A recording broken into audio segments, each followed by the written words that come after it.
Guys, what's up? It's me, Thomas. Today we're back here at VC Andrews. Yep, he's asked me to do another one. Today we're checking out a reboot of his first ever Old vs. New, Flowers in the Attic.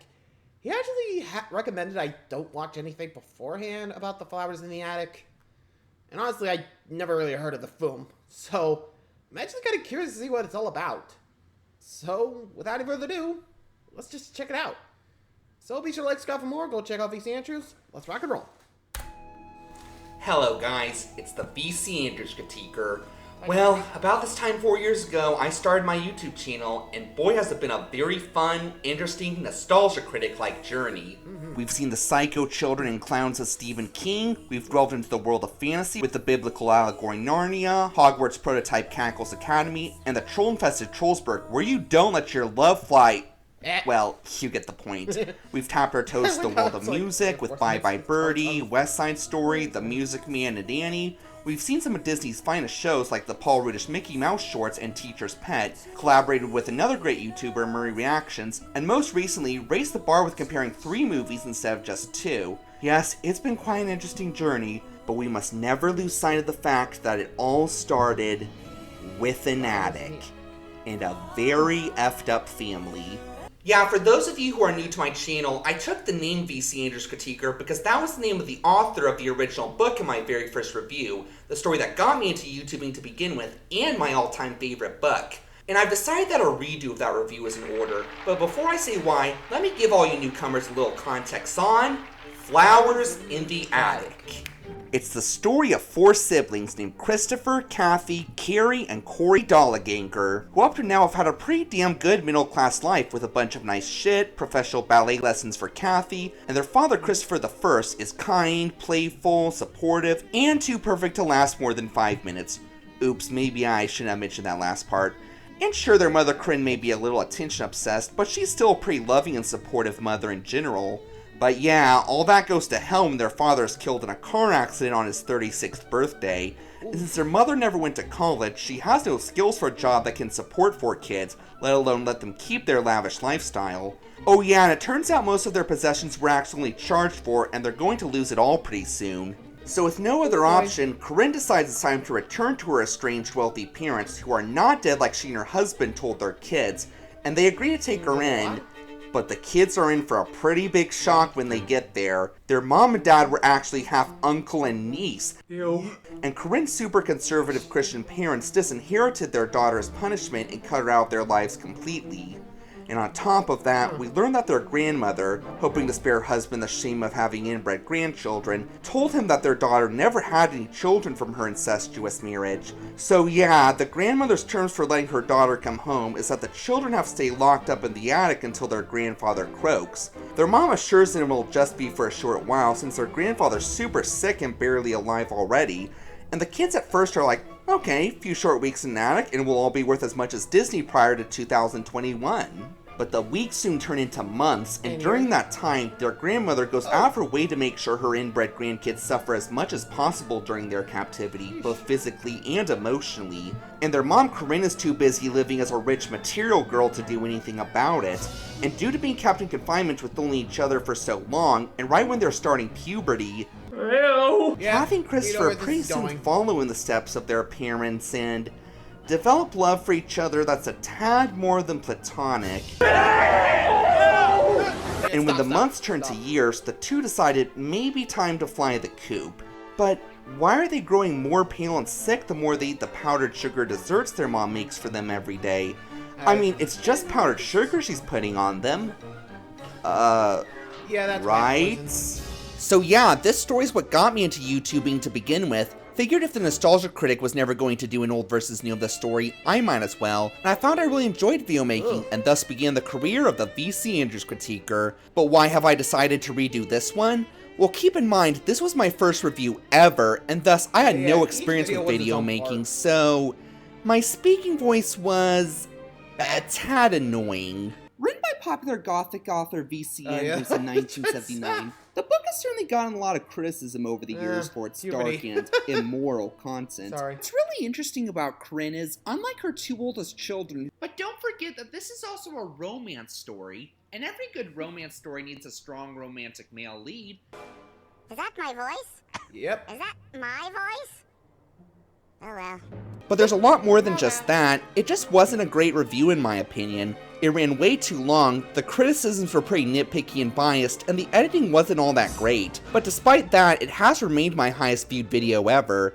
So I just feel that since this is the one you guys seem to like most, then a more professional review made by someone who now has 4 years of experience of video making is in order. Plus, seeing how this story was what inspired me to get into YouTubing in the first place, I just feel it deserves better. Now keep in mind, it's still going to be a bit longer with 7 rounds instead of the usual 5 since, again, this is my favorite book ever. And my overall verdict about which film is better is the same, but the review is now less biased and focuses more on the positive traits the other film brought. So let's grab some arsenic-laced desserts as we go back to the one that started it all. This is my remake of Old vs. New, Flowers in the Attic. Well, brace yourselves. Things are about to get real messy.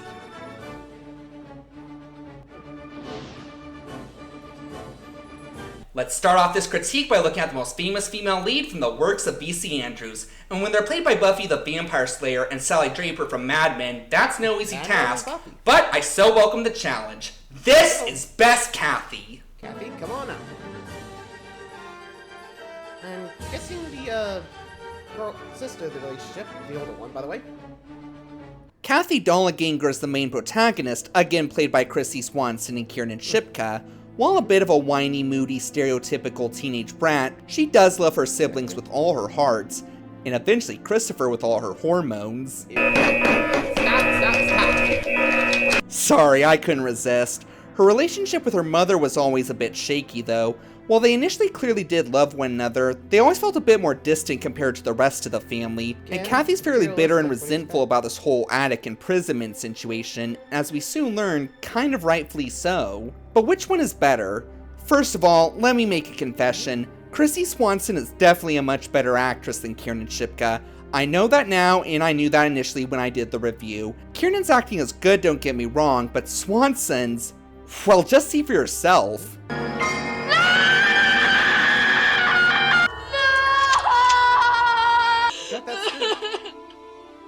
Why is Mother doing this to us?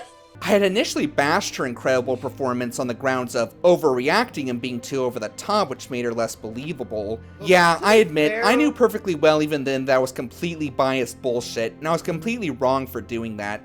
Chrissy Swanson definitely much better captured the agony a girl would have going through that horrible situation. But, now that I've acknowledged that, I'm sorry for possibly getting up the hopes of some of you fans of the original, but I still like Kiernan Shipka's Kathy better. You're probably thinking that makes no sense, since I just admitted I thought Chrissy Swanson gave the much better performance.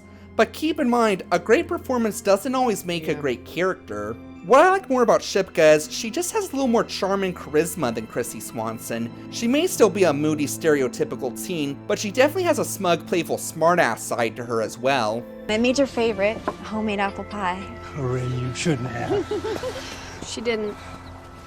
You forgot to take off the bakery label. She's like Max Hargrove in Stranger Things. She can be sensitive, but she can playfully jab back pretty effectively. Swanson's Kathy just doesn't seem to have that charming spunk. She was still a pretty nice kid overall, but she was definitely a teenage girl if you get my drift. And honestly, some of the things she complains about are almost as nitpicky as my original review of this was. Pets die, Christopher. And if we had had a pet and it had died, then we would have learned something about that. She should have told us. Somebody should have told us if fathers died too. Although I guess that also makes her nagging moments much funnier than Shipka's, so she's still enjoyable in a different kind of way. But that aside, Shipka's Kathy is also a bit more active. No, I didn't mean like that. Not like that. And it's not to say Swanson wasn't. She definitely helped her brother fill the parental role for their siblings, and she helped with his escape plans. But we just had more scenes of this from Shipka, and they honestly just felt more endearing. Sometimes I really miss him. I just pretend he's on a business trip and that I'll be back any day. I miss Mama so much. Pretend I'm your mom. I love you so much. That's what makes a real mother. And you know what? The same goes for the rest of her family. While her relationship with Corinne is still a bit shaky, they do initially seem to be on slightly better terms than in the original. I mean, she does hug her mom more than once in this version. There's even a scene where she decides to have the siblings make their grandma a Christmas card despite how awful she's been to them. and she completely rejects it, but it's the thought that counts. And she seems to have a bit more of character development. We see her become somewhat less whiny by the end of the film, well, except around her mom, but that's completely justified, and also more mature and mother-like. But what really sold it for me with Shipka was, she actually ends up standing up to her grandmother and gives her a pretty epic talking down to. And again, Christy Swanson totally makes us believe that she's really going through all that horrible agony, and was still funny from her ridiculous gripes and was a likable character overall. But at the end of the day, she just wasn't as charming or spunky as Shipka and didn't have as much character development. And with a flexible enough look to convincingly showcase Kathy's growth from age 12 to 15, Shipka takes this point. Though you still totally deserved an Oscar for your performance, Swanson. Point goes to the new.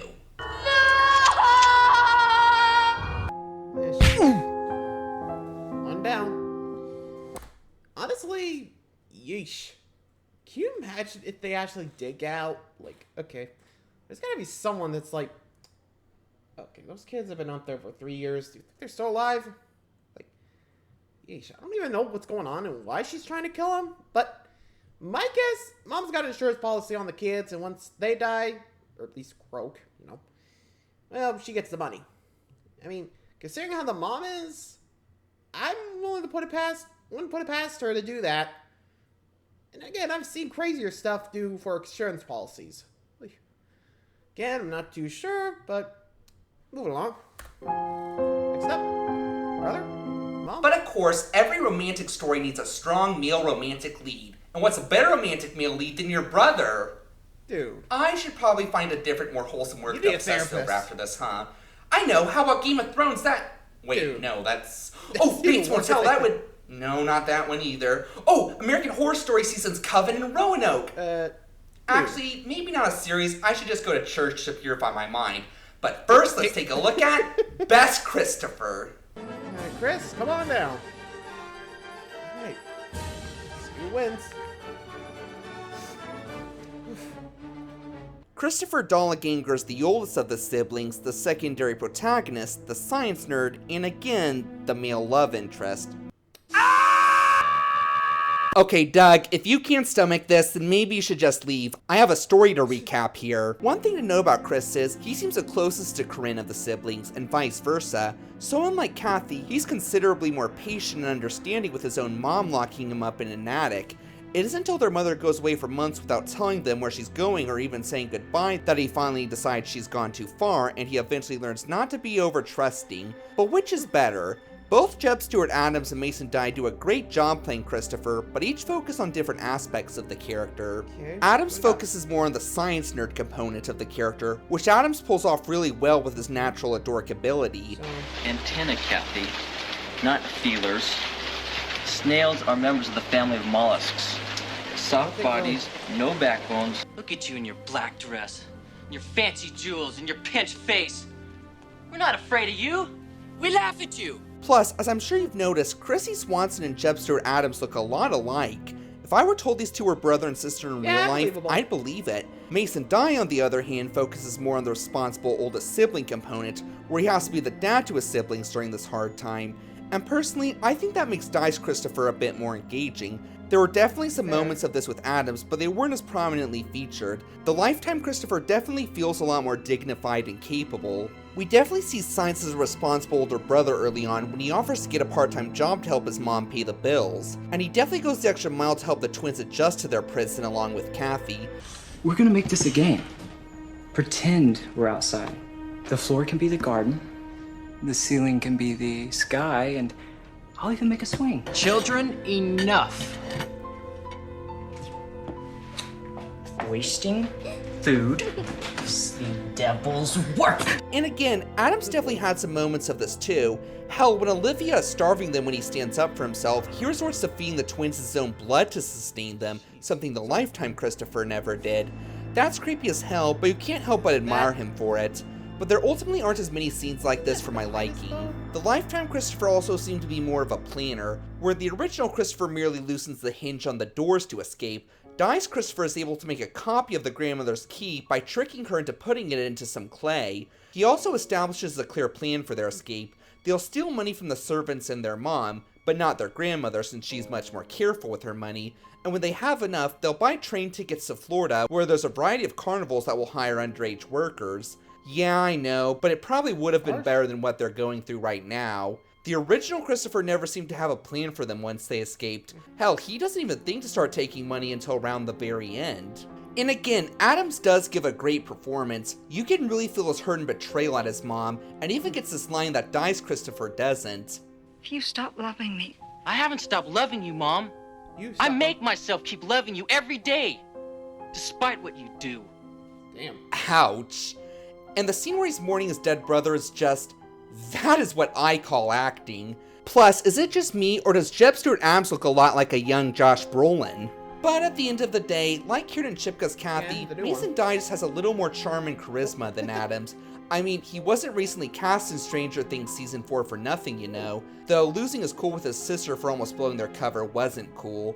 You think you're the only one frustrated? Christopher, stop! You're hurting me! Still better in the book where he outright raped her.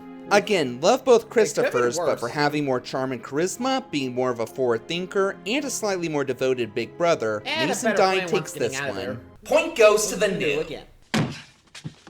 Sorry, buddy. Damn you! Damn you. Huh. Jeez, bro. The little one. As I'm sure you know, evil step-parents are some of the worst characters out there, but this story tops even that by having an evil biological parent, which, as I'm sure you've seen in media, are some of the most despicable characters out there, and ours is no exception. But she didn't get that way overnight, so let's see which one had the more developed path to darkness with Best Corinne. Alright, here comes the mama. Biggest fault, come down. Sorry, I had to go there. Corinne? Corinne Foxworth is a children's mother who eventually becomes the main antagonist of the story. In the original, she's played by Steve Martin's ex-wife Victoria Tennant, while in the remake, she's played by Austin Powers' chick Heather Graham. Corinne, honestly, I think is the most interesting character of the story.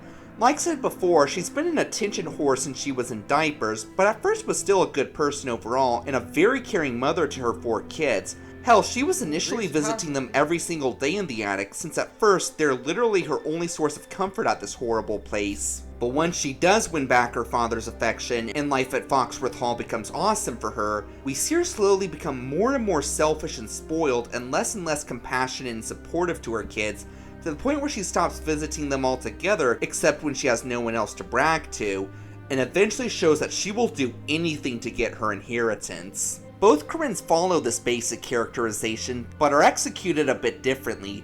Tennant and Graham both completely nail the snobby, materialistic, bitchy side of Corinne, being probably the most self-centered blonde since Britney Spears or the Malfoy family. But I personally think Heather Graham's Corinne is better. Why? Well, compared to the book and Lifetime film, Corinne's screen time in the original is somewhat limited. We don't get nearly as many scenes of her interacting with the kids and slowly starting to drift apart from them. Because of this, her turning on them feels a little forced and not as built up. With Heather Graham, we very clearly see her relationship with the kids deteriorating slowly bit by bit, and looking at where she starts to where she ends is pretty jarring. I'm sorry. I promise all our dreams are gonna come true. Just trust me. You. It's always you. Oh! Take for instance where Corinne first shows major cruelty to her kids. So in both movies, Malcolm agrees to throw his daughter a Christmas party as kind of a prodigal son welcome home party. And in the remake, Corinne agrees to let Kathy and Chris hide in a wine cabinet and watch, provided they go straight back up to the attic afterwards. In the original, Kathy and Christopher just sneak out the attic and watch the party on their own, and Corinne never finds out. But Christopher breaks his promise and goes exploring the house, which, yeah, was wrong on his part, but doesn't justify Corinne's response at all. Just for that, you will never come out of this room, not for any reason! Sheesh. Oh! If you ever do that again, I will whip you! And Kathy too! And even then, she realizes she went too far the next day and offers to let the kids go, and she seems sincere about it. The kids are charmed and agree to hold out a bit longer. You'll be sorry! And the old Corinne's first scene of cruelty to the kids is when they try to escape. We're worried about you. Is that why you try to run away? Is it? Answer me. We weren't trying to run away, Mother. We were trying to find you. Didn't it occur to you you could have ruined my plan? Our plan. And we get a similar scene where she's like, okay, you're unhappy, we can leave today and lose everything, or we can hold out a little longer and be richer than pre-2021 Disney. Same results. You'll be sorry! And I will say, even though they're relatively short and fewer, the scenes where Corinne is being nice to the kids are pretty well made, especially near the beginning where Kathy and Christopher are treating her whip marks. They hurt you, Mom. I hate them for that. The worst is over. Beginning tomorrow, I'm gonna start to win back my father's love. And if you help me, if all of you help me, putting what I've asked by being good, I'll succeed. But there's also another problem I have with Tenet. From the very beginning, she always had this cold, calculating British feel to her, like she was very clearly green with envy of her husband's affection for their daughter. I mean, I guess it makes her betrayal more believable with the relatively limited time devoted to her corruption, but it also makes the betrayal a bit less of a surprise. I think the best way to showcase the more developed corruption with Graham is this scene. So yes, Corinne eventually does try to poison the kids, though the motives are different in each film, which we'll go into with the best story round. Corey's ultimately the only one who dies though, and is taken to the hospital. In the original, when their mother tells the kids that Corey died of pneumonia despite the doctor's best efforts, it's clear she has no remorse or second thought for murdering her own son whatsoever. While in the remake, she clearly does have a bit of her maternal instincts left as she sheds a tear of guilt for her son. Like, the very last of her maternal instincts are evaporating with this scene. By the way, this is a little off topic, but Corey's death kind of reminds me of Boxers in Animal Farm. You know, character gets sick, bad guy says he's going to the hospital when they're actually going to be put down, and bad guy lies to heroes and says he died of an illness in the hospital despite the doctor's best efforts. So yeah, while both Corinne's had interesting character derailments, Tenet just didn't have the screen time she needed to make her as complex, and always felt a bit too obvious from the get-go. Heather Graham felt like she made the transition from loving mom to selfish bitch better, thus making for the more complex villainess. Point goes to the new. Stop it! You stop. You have no right to talk to me like that! Yeah, wow, that's 3 in a row for the new. I gotta say, interesting, to say the least.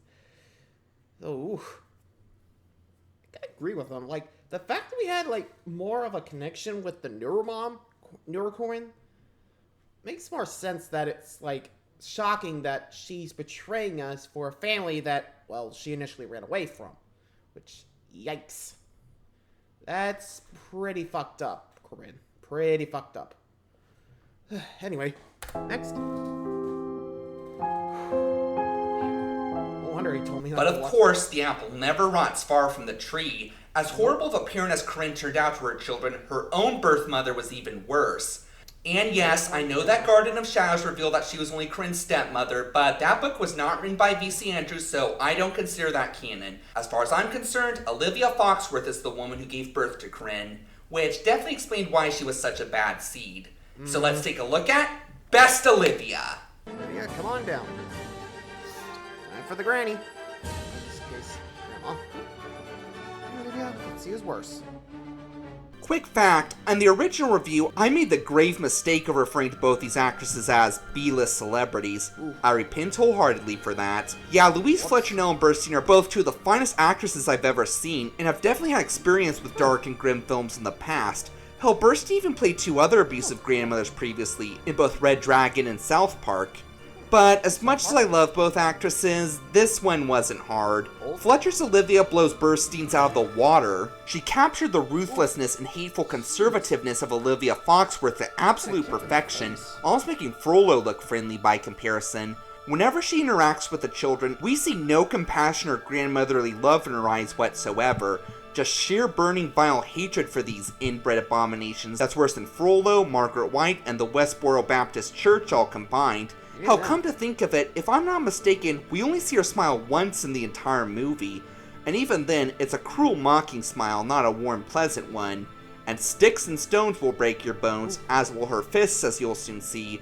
But just her words alone are enough to make a grown man cry. And you, the children, are the devil's spawn. Evil from the moment of conception. Your grandfather will not be told that you are here. He has no idea that you even exist, any of you. As long as he lives, and I swear this to you, I will spare him that final agony of shame. I will give you food and shelter, but never kindness or love. For it is impossible to feel anything but disgust. What is It's not their fault. Jeez, you're trying to drive them to suicide, Fletcher? Ellen Burstyn's Olivia is a bit different. While she still has a burning hatred for the children and gets pleasure abusing them, she does have a very small conscience. She did offer to start serving the kids fruit if they behaved, and even gets them some real flowers for their garden upstairs. Hell, she even seemed to feel a bit guilty about participating in her daughter's plot to poison the kids. Yeah, Fletcher wouldn't have done any of that. She would have destroyed a real flower if the kids somehow got one. And yes, this does make her a bit more complex, but it's kind of like the two versions of Margaret White from Carrie. Which one scares you more? The more human one, or the completely ruthless one without a single maternal bone in her body? In terms of which one is a more physical threat, again, no contest. Burstyn was 82 when she did this part, and she honestly feels like it. Even when she's trying to be intimidating, I just kind of snicker. I said, give it to me, girl. Or must I speak more slowly? Yeah, do your worst, you old bag of skin and bones. Hell, she has to threaten to whip the twin so Christopher will allow her to whip him. And at the very end, he's like, I'm just done. Give it to me this instant. Help! Help! Yeah, word of advice, don't have your villainess cry like a baby in your climax out of claustrophobia. It makes it pretty much impossible for us to be scared of them.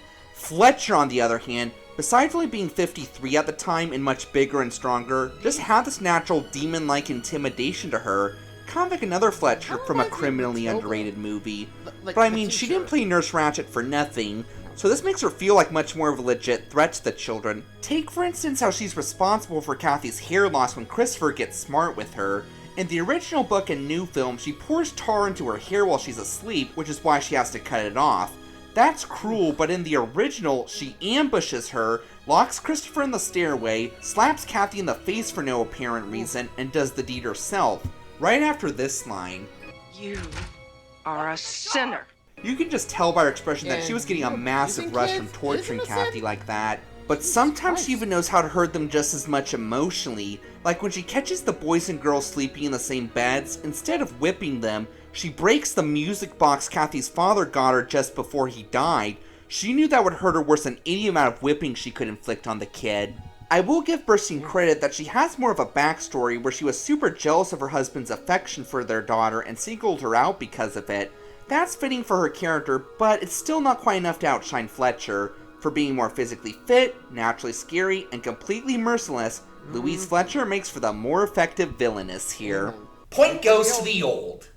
Seed of the devil! So, 3-1 for the new. So far.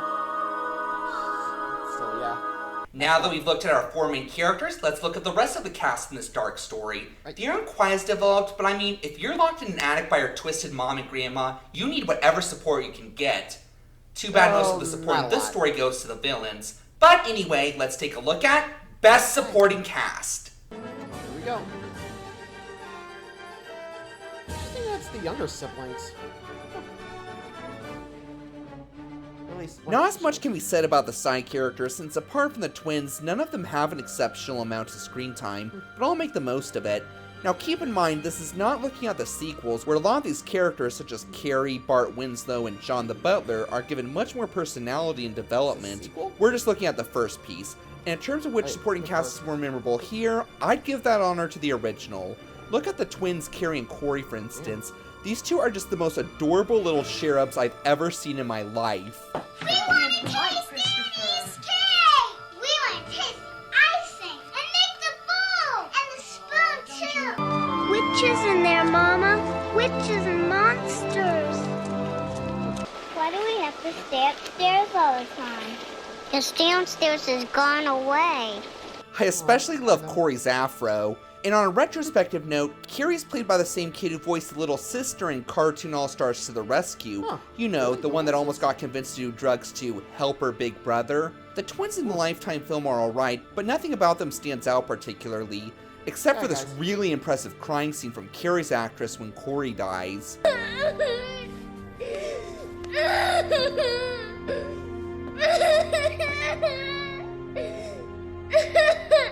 Now that is a kid who just lost her twin brother and best friend. How about the grandfather?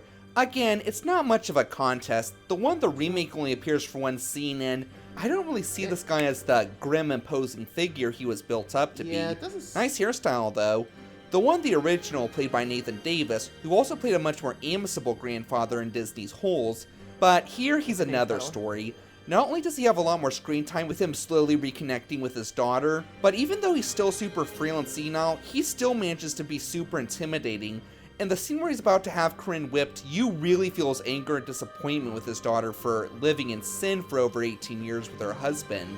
Hell, there's even a scene in the old ads where Kathy and Christopher go to lay eyes on their granddad for the first time. Doesn't go so well.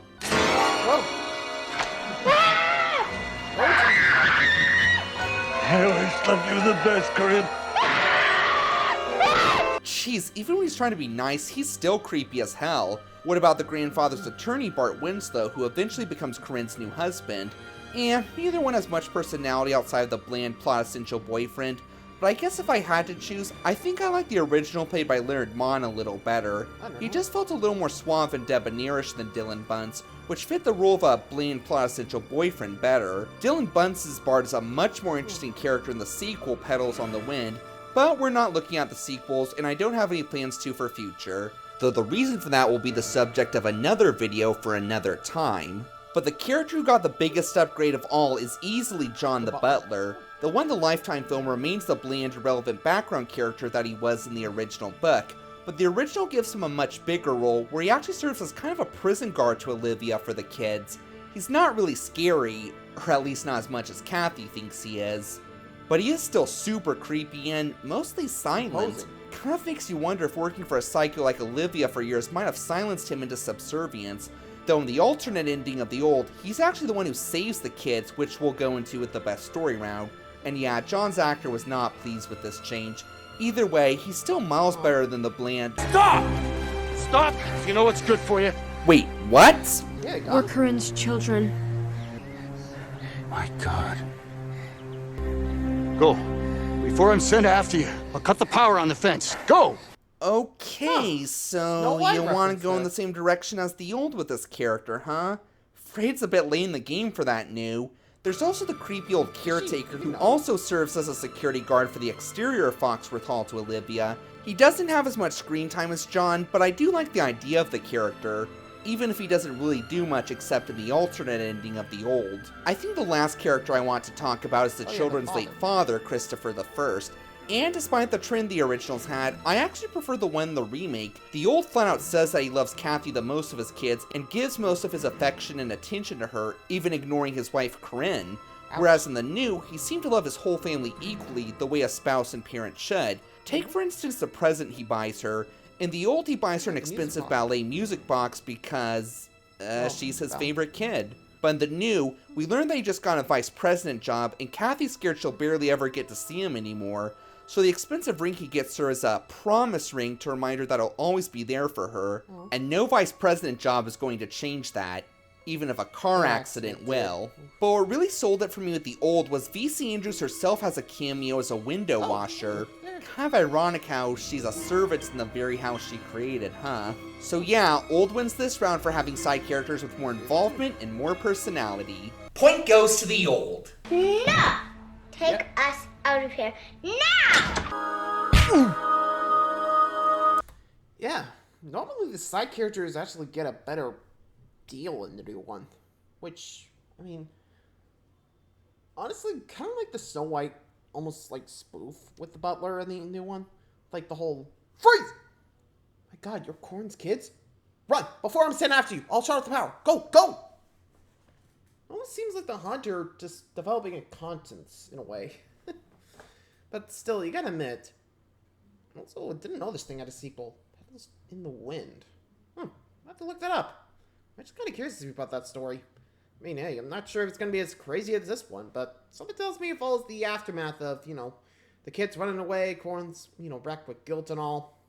I mean, she did try to kill him, but I still love him, I guess. But anyway, next up. to the new again.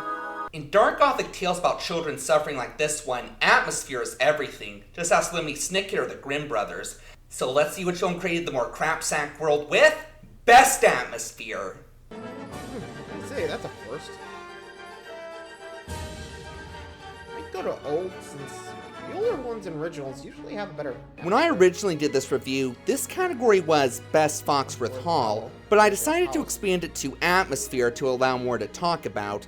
And yeah, even I have to admit, this is no contest. The atmosphere in the original is vastly superior. Look at Foxworth Hall, for instance. Everything is much bigger and grander, from the grand staircase, Corinne's swan bed, not to mention her wardrobe that has more clothes than every 80s pop star of the time put together, and of course the attic itself. Both attics are described as so big you could easily get lost in, but the attic in the remake honestly doesn't look much bigger than the attic at my parents' place. The attic in the 87 film, now that honestly looks like a place you could easily get lost in. I get that the original was a theatrical movie and the new was a TV film, so naturally they had a much bigger budget, but still. And at the end of the day, the original just has a slightly grimmer feel overall. Remember the scene where Christopher feeds the twins his own blood when they're starving? Or how about Corinne's punishment for her incestuous marriage, which is the story's first sign of the dark things to come? In the remake, the grandmother just paddles her with a stick, and the marks honestly don't look too bad.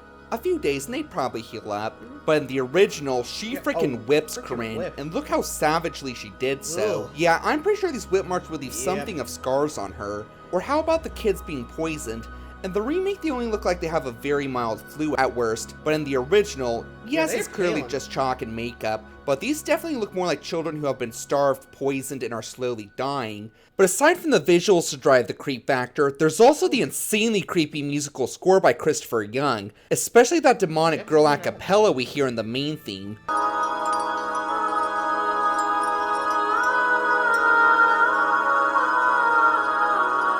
The Lifetime version's musical score by Mario Grigorov is good too, but it's a bit more sad and somber than creepy. But someday, we'd see Mom again. And we'd look her straight in the eye. There's also more of a sense of captivity. In the original novel and Lifetime film, Corinne and Olivia only lock the attic door, so we frequently see the kids hanging out on the roof or sneak out the window to go near the lake. That kind of hampers the feeling of captivity the film is supposed to have. I get they need money to survive before they run away, but they still could have done something like go to the police or have themselves adopted.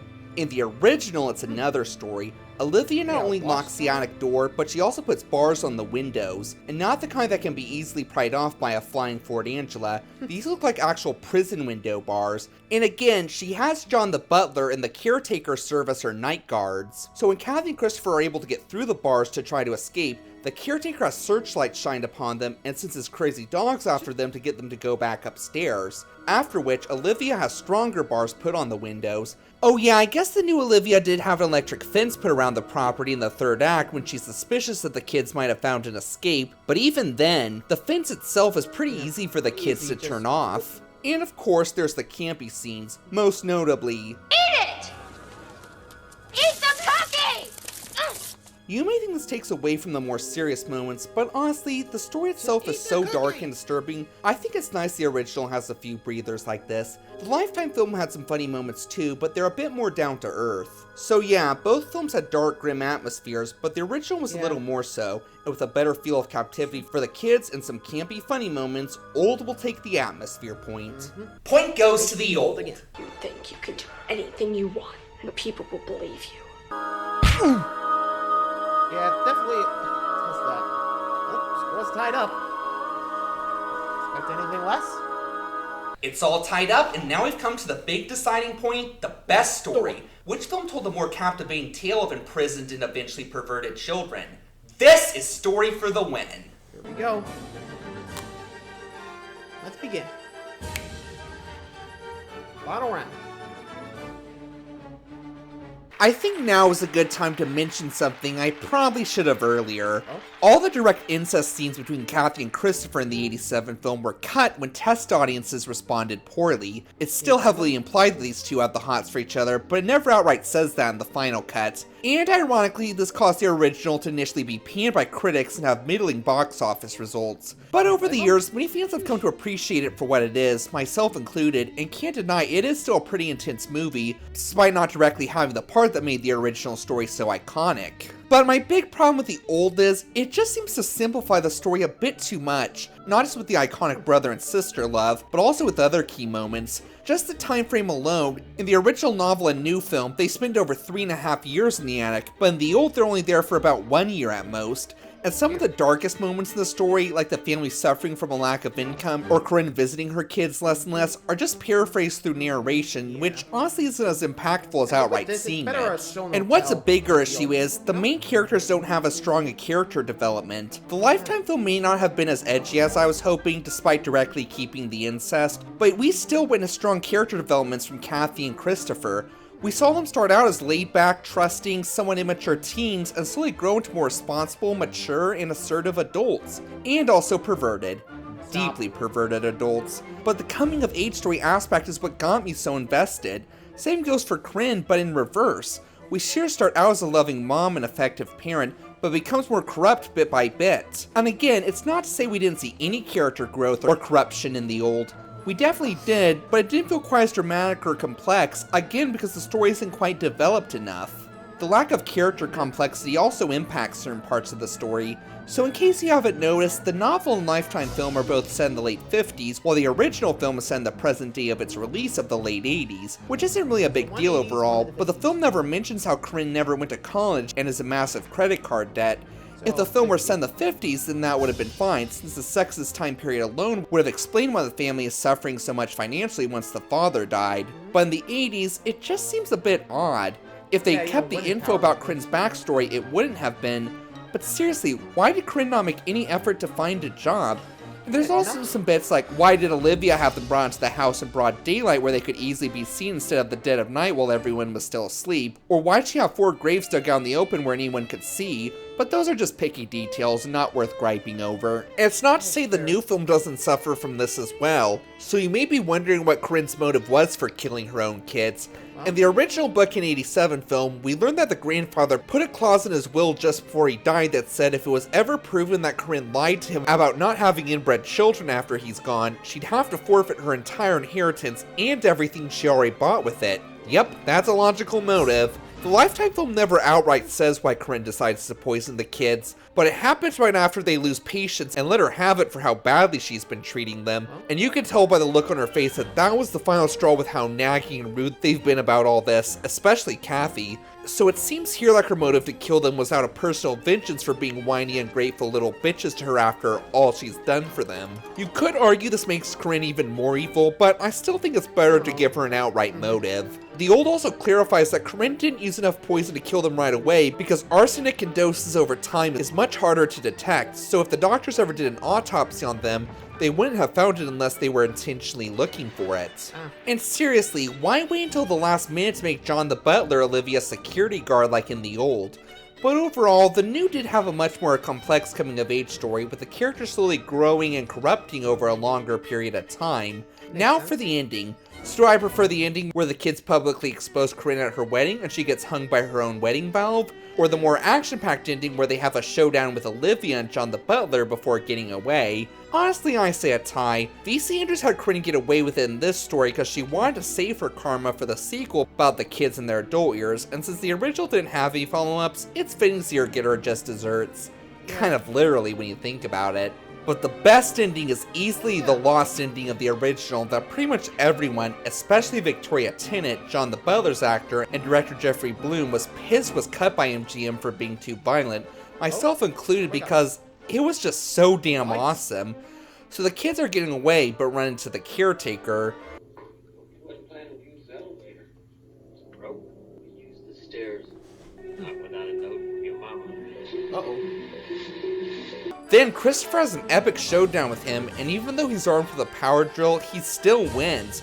Then the kids expose their mom in a scene similar to the final cut, but she survives in this version, and just as they're leaving, Olivia goes psycho and tries to stab them, only for John the butler to come and rescue them and shove Olivia into the same elevator as the deceased caretaker, and despite her prayers for help from God... Fuck you. Now that is an ending. This ending is so awesome, I might have given this point to the original had it stayed in the final cut, but it didn't sadly, and despite the original having the darker feel overall, the new just had the more engaging and developed story of character growth and character corruption, thus making for the overall better representation of V.C. Andrews' original Buck. Point goes to the new, which means the ultimate winner is still the New Flowers adaptation. How could you do this to us? I blame the follow-up. Well, there you go. I thought it'd be funny. Well, that happened. So, new wins, and, well, I think, like he said, with the corruption of, like, the characters, you definitely feel it more in the new rather than the old. And the new does set up for, like, you know, oh, she's gonna get it next time. Like, I guess back then they knew, like, it was gonna get a follow-up, Petals in the Wind.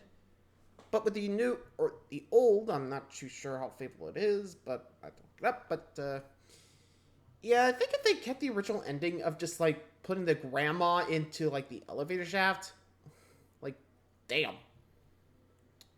That was awesome. I don't know why they cut it, but definitely would have, I don't know, maybe it would have, like, helped save the film. What do you guys think? Let me know. Until next time, like, subscribe for more. Let me know what you guys think. See ya.